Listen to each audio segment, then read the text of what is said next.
কলমি শাকের চচ্চড়ি রান্না করার জন্য আমি কড়াইতে তেল দিয়ে বড়িগুলোকে ভালো করে ভেজে রেখে তুলে রাখলাম। এরপর উচ্ছেগুলোকে দিয়ে ভালো করে ভেজে সেটাকেও তুলে রাখলাম। এবার কড়াইয়ের মধ্যে ফোড়ন হিসাবে 5 ফোড়ন এবং শুকনো লঙ্কা দিয়ে তার মধ্যে লম্বা করে কেটে রাখা আলু এবং কাঁচকলাগুলোকে দিয়ে ভালো করে ভেজে রাখার পর অল্প একটু হলুদ এবং কিছু অল্প পরিমাণে জিরে তার সাথে অ্যাড করে দেবো এবং একটু ভাজার পরে যেটা একটু নরম হয় তার জন্য একটু চাপা দিয়ে দিলাম। চাপা খুলে কলমি শাকগুলো অ্যাড করে দিলাম যেটা লম্বা করে কাটা ছিল।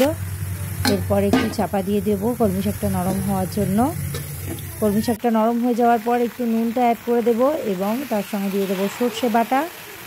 এরপর একটু নাড়াচাড়া করব এবং অ্যাড করব অল্প পরিমাণে একটু জল। এই জলটা অ্যাড করার পরে একটু ফুটতে দেব এবং ফোটার পরে দিয়ে দেবো উচ্ছে এবং ভেজে রাখা বড়িগুলো। আমার চচ্চড়ি রেডি। আপনারা গরম ভাতে খান, খুব ভালো লাগবে। টাটা।